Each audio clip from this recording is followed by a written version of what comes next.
tardes, estamos de regreso en Pauta Semanal. Soy Juan Francisco Miranda, junto a Eduardo Manzanares, Gabriel Vega, Hernán Ferreira, analizamos el acontecer nacional y regional. Estábamos en el primer bloque hablando de la situación de la Araucanía y esta idea de estado de sitio por parte del gobierno o convocar a una mesa a todos los poderes del Estado para buscar la solución a este conflicto. Hernán, tú tenías algo que opinar al respecto porque habías pedido la palabra. Sí, tres cosas. Uno, un paréntesis, condolencias públicas a Alejandro Kusanovich, que falleció su señora madre, así que también las condolencias mías y del programa, me imagino también. Sí, nos sumamos a esas condolencias también. Perfecto. Respecto a que los conflictos militarizados nunca se han resuelto, bueno, la ETA en España terminó por rendirse, después de años, ciertamente, después de estela de muerte, se rindió ante un Estado y sucesivos gobiernos que a partir del año 78, ¿cierto?, democráticos, tuvieron todos mano firme y ninguno bajo los brazos, hasta que finalmente se rindió, no se le dio tregua. Y ya lo que yo creo que Eduardo no está pensando en eso, pero me quedó ahí porque dice, como hay un conflicto, entonces hay violencia, hay un conflicto no resuelto. Me pareciera que, claro, si no hay conflicto no resuelto, lo lógico es que siempre tiene que haber violencia, y uno tendría que aceptar la violencia porque hay un conflicto. Eso uno. Y segundo, en Chile tenemos varias etnias, ¿cierto?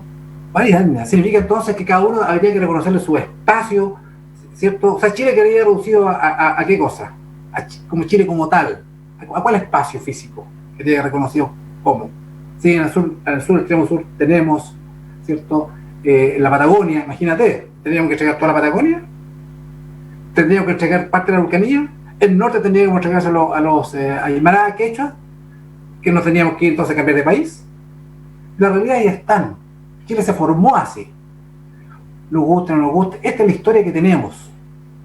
Por tanto, si tú empiezas a reconocer, o alguien empieza a decir, ¿sabes? Tenemos que darle lo que tenían, imaginemos lo que pasa a nivel mundial.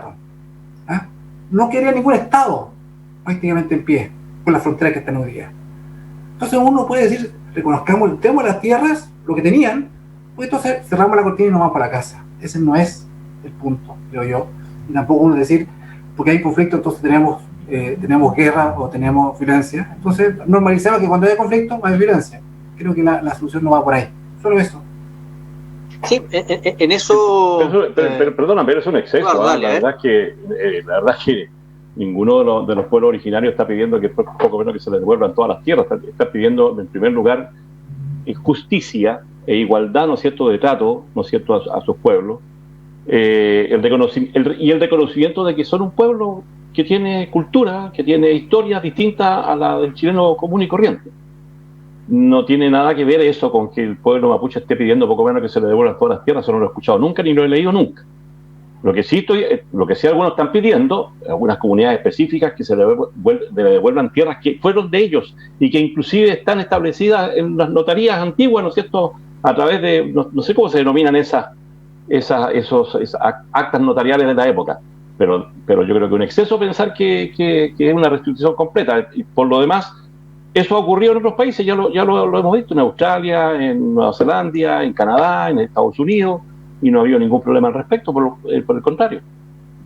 Sí, en eso también me sumo a lo que señala Eduardo, porque también reconozcamos que corríjame, Gabriel, tú lo mencionaste, el ex ministro Moreno, al inicio de este gobierno se armó una mesa donde también se reconocía que de parte del Estado había un abandono de varias políticas públicas que no habían llegado a muchos de estos territorios, y que también parte del conflicto tiene que ver con la injusticia, reconocía, al menos yo recuerdo en esa mesa, en términos de que hay una serie de políticas públicas, no solo de infraestructura, sino que hay efectivamente temas de infraestructura, pero hay otros, donde también era parte del diagnóstico.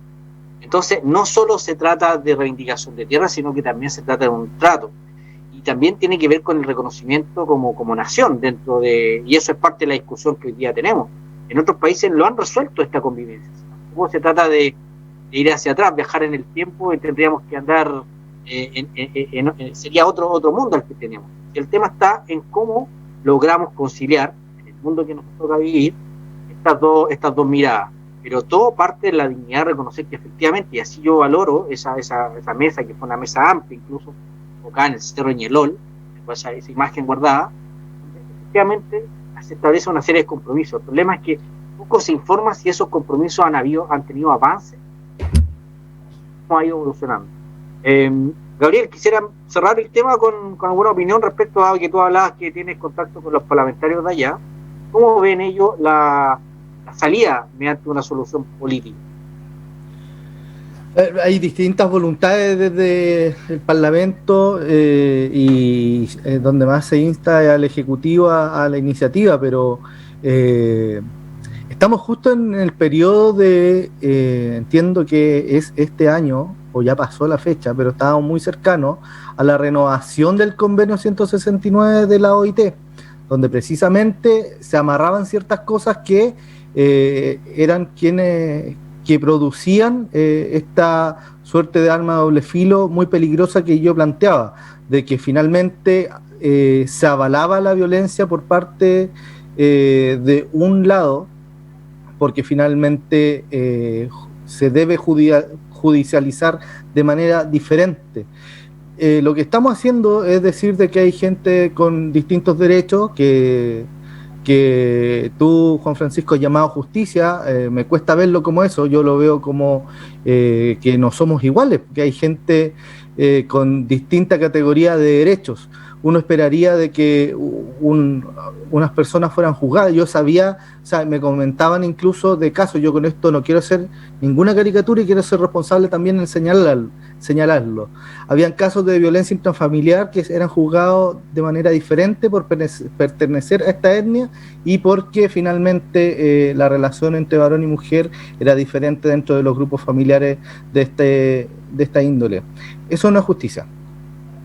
Hay un problema macro que parte desde la organización internacional que debe ser resuelto con política efectiva y asimismo, como hago de la crítica para ese lado, para el otro lado pudiese decir que lamentablemente desde Conadis han comprado terreno y la gente de estas etnias no puede trabajarlo, no puede producirlo, no puede subdividirlo. Le estamos diciendo a las personas que pertenecen a pueblos originarios de que no tienen la capacidad de tomar decisiones que tiene el Estado.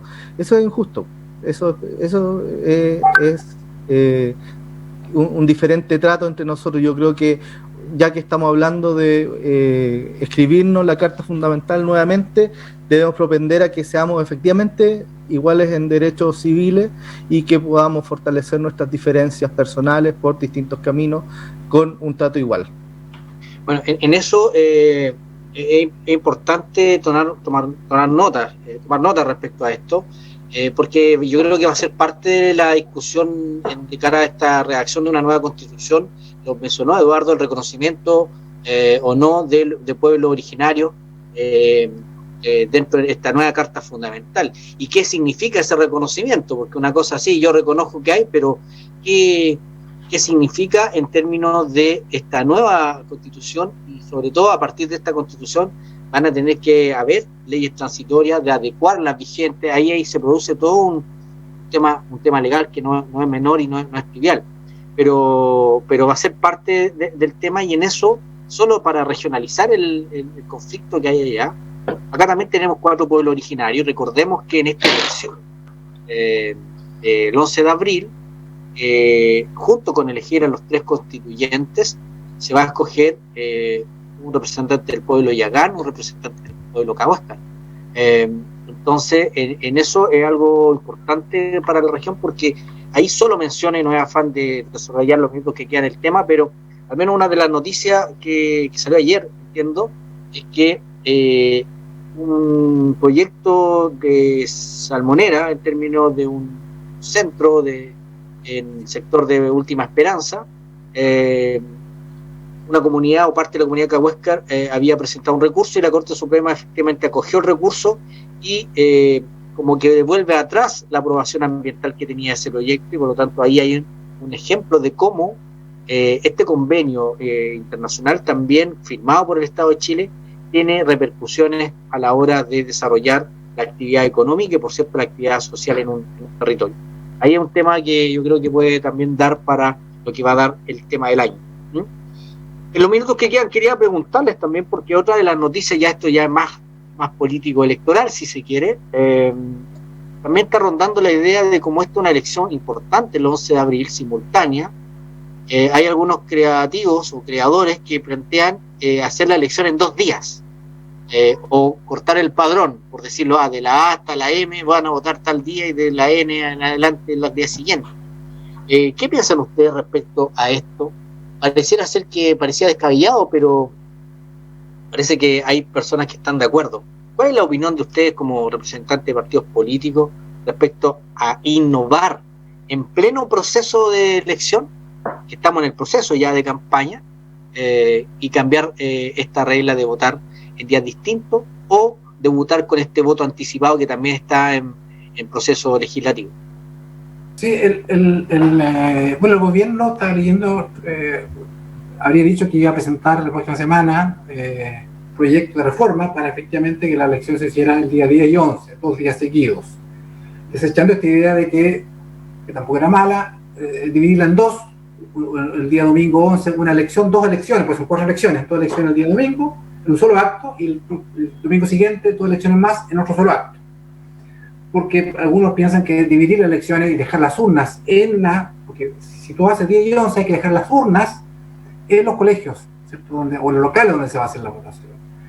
Y algunos ven un peligro ahí, ¿cierto? Si es que hay violencia o si hay algo que está la Fuerza Armada resguardando.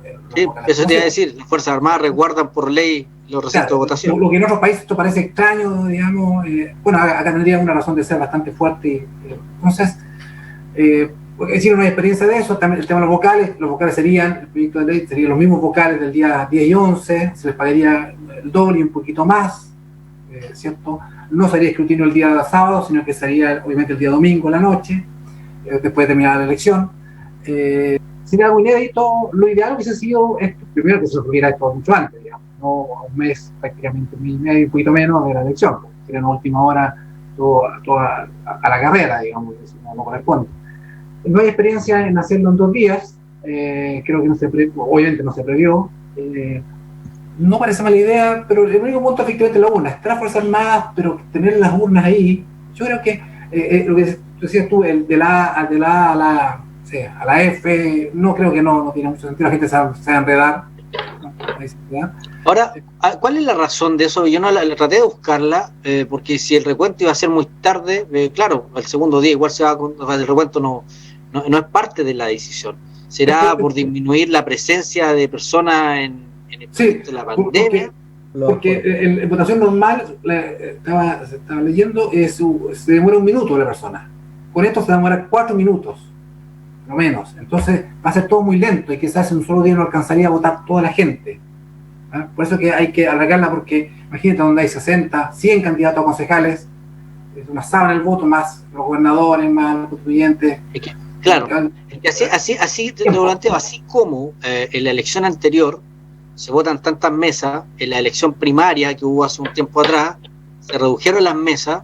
Aquí la pregunta es al revés, ¿por qué no se amplían las mesas y se ponen más locales de votación si esa es la causa? Hay más mesas. Si fuese esa la razón de ser. ¿Cuál es tu opinión, Gabriel? Yo tengo entendido que se está organizando más mesas. A lo menos 4 mesas más de la que hubo para el plebiscito. Ahora, hay un tema con las urnas, de hecho, ¿cómo ordenas esto? Seguramente si lo hacen 2 días y no discrimina, o puede ir cualquiera de los 2 días, nos vamos a juntar todo el último día ahí yendo a votar, de todas maneras.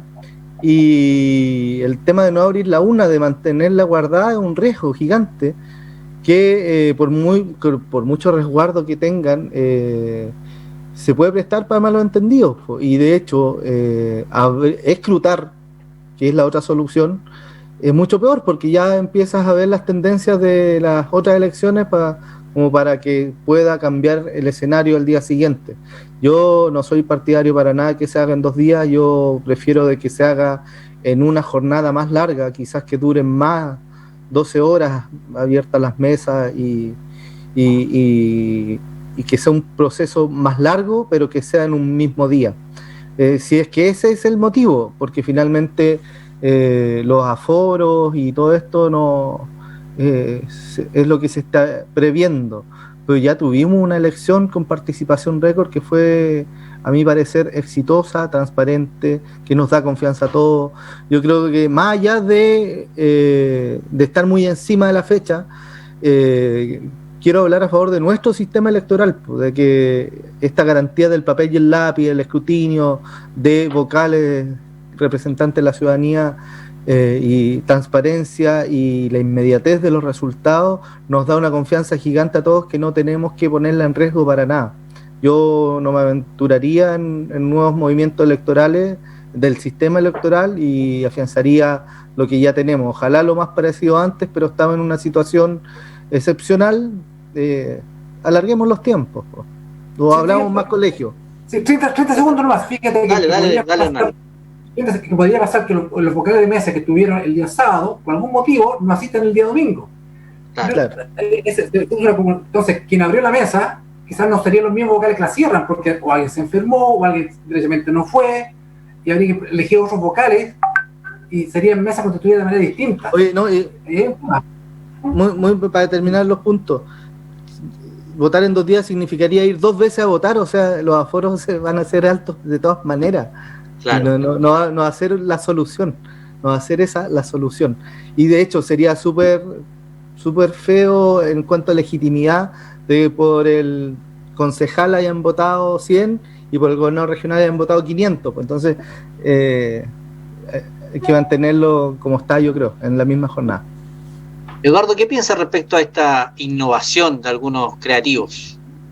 Yo me sumo a las expresiones de estos estimados... ¿Estás de acuerdo con Hernán, entonces? De derecha, Vega y Ferreira. Más mesas, más tiempo en un solo día. Mira, en general, el comportamiento de la ciudadanía del chileno en general en el tema electoral es ejemplar en la historia, por lo menos en la historia contemporánea, porque todos sabemos que antiguamente eran otras consideraciones. Hablando del plebiscito del 80. Mira, el 89 yo era muy joven aún todavía, me correspondió participar activamente en lo que fue la elección, el año 89, ¿no es cierto?, en lo que fue el plebiscito.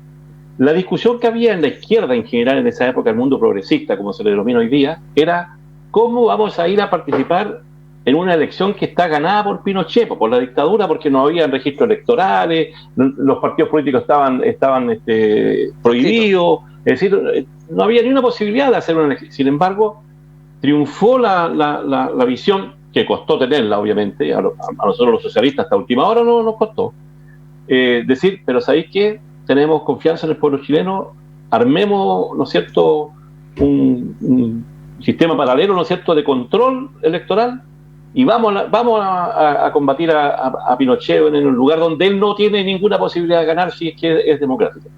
Y ganamos.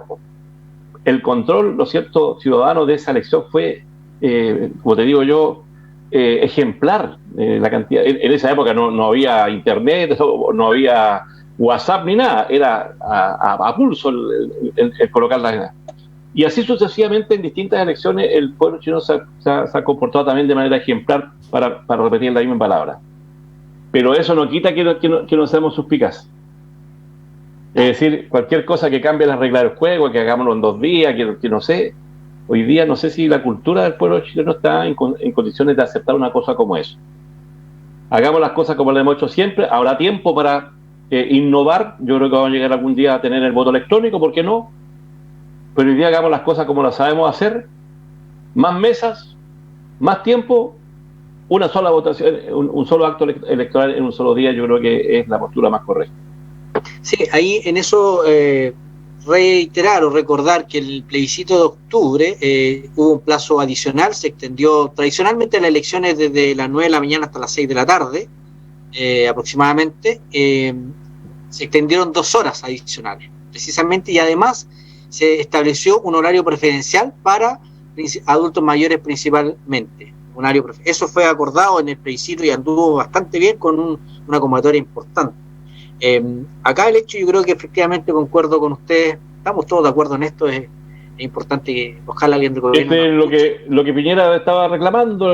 Esta es la unidad nacional, en esto estamos de acuerdo en que más mesas efectivamente, extender el plazo de votación y más información, sobre todo los locales de votación a tiempo, permitiría resolver este problema. Y la verdad, en eso es cierto lo que dice Gabriel, nos reconocemos, vivir en Latinoamérica, por tener un resultado pronto en las elecciones. Muy rápido se sabe el resultado. Imaginen en Ecuador lo que pasó en Ecuador. Claro, días después, incluso todavía, en este caso, la verdad es que si estamos acostumbrados a tener el resultado a las 8 de la noche, bueno, que lo tengamos a las 10 o a las 11 ese día, la verdad es que no va a ser tampoco tan complejo, creo yo. Pero yo creo que hay que cautelar, tal como dicen ustedes, esta cultura y este reconocimiento que, a pesar de que a ratos criticamos el sistema electoral chileno, creo que varios países lo deben envidiar en términos de dar respuesta, transparencia y el respeto sobre todo a la urna que se da en el pueblo de Chile. Así que esperar que no pase más allá esta innovación del gobierno. Lo que sí, para ir terminando el tema, precisamente en materia electoral, la semana pasada todavía habían candidaturas que estaban en revisión, y entiendo que poco a poco se han ido resolviendo algunos de los reclamos. Y eso es importante señalar porque aprovechemos de solo contar el cronograma. A partir del 11 de marzo, sobre todo en materia municipal, aquellos alcaldes que van a la reelección entran en un periodo de cese de funciones por un mes, que se presentan como candidatos, y por lo tanto tienen que asumir como alcalde protocolar un miembro del consejo, del consejo municipal. Eso es perfecto por si alguno se extraña que algunos alcaldes titulares dejan de actuar como tales, porque entran en el periodo. Eso lo permite, es la única elección junto a la parlamentaria que permite reelección. La presidencial no permite reelección y en ese sentido es una elección distinta en comparación a la presidencial. Pero también las campañas ya entran en tierra derecha y ya entonces empiezan a aparecer los números que están asociados. Digo esto porque son múltiples las candidaturas, son múltiples los pactos, y antiguamente hablábamos del pacto por letra, del abecedario. Hoy día incluso se duplican las letras. Al menos el pacto de unidad constituyente es la XU, por ejemplo. Entonces, la verdad es que va a ser una elección en términos de identificar al candidato, va a ser difícil. No, sí, a mí me tocó peor, yo soy XK. Ya. Pero claro, está un poquito más adelante, en cambio XZ... Confórmate con eso, que podría haber sido NN. Claro, exactamente, es posible. Mira cómo está Ferreira, feliz de la vida de no tener que participar en esta cosa, las elecciones, de estar palmoteando de repente espaldas que no son precisamente muy queribles. Mira, sonriente, así que... Sí, se le ha cambiado el rostro. Te salvaste, Ferreira, te salvaste. Hernán le ha cambiado el rostro. Piénsalo positivamente. No, yo palmoteo de la espalda, no, así. Es distinto. Muchachos, en el minuto que les queda, a cada uno les pido que se despida de nuestra audiencia con algún mensaje, sobre todo para el fin de semana y la semana que viene. Gabriel. Sí, aprovechen el solcito del día, como mencionábamos al principio del programa, pero con distanciamiento social, lavado de manos frecuente y mascarilla bien puesta. También ventilar las casas, aprovechemos de ventilar las casas, aquí con la humedad dentro de las casas, cuando se lava ropa adentro, también el virus se propaga, así que hay que tener cuidado. Abrir ventanas, Hernán. Sí, podríamos, quizás la próxima semana o no más semanas, podríamos públicamente hacer nuestros pronósticos, bueno, vamos a tener tiempo de eso. Y para que Eduardo se corte el pelo cuando va a perder, entonces que se corte el pelo. Y destacar el proceso de vacunación que ha sido destacado más en todo el mundo. Bien lo hemos destacado. Lo que pasa es que ha faltado algunos programas, Hernán, para que no crean que solo hablamos mal de tu presidente. Las cosas por sabidas se callan porque ya se olvidan. Ya hay que lo hemos reconocido. Eduardo lo reconoció. Eduardo. Ya. Yo francamente hago un sincero llamado a los gobernantes y a la clase política en general a mirar el tema de la Araucanía con ganas, ¿no es cierto?, de resolverla. Ese tema que lleva años, décadas. Y que yo creo que en el momento que la resolvamos, este país va a pegar un salto gigantesco en muchos ámbitos, en el ámbito económico, en el ámbito social, en el ámbito cultural. Yo el otro día escuchaba a propósito de este tema, decía, mira el caso, ¿no es cierto?, de Nueva Zelanda, donde los hakas, creo que se llaman esta cultura, ¿no es cierto?, que la propia población blanca tomó como ejemplo, ¿no es cierto?, para las competencias deportivas.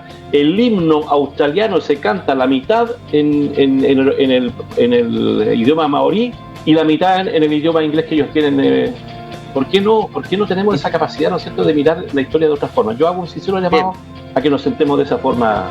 Gracias por la invitación, Eduardo. Efectivamente, a mirar cómo han resuelto este problema en otras partes, muchas veces parte también de una solución.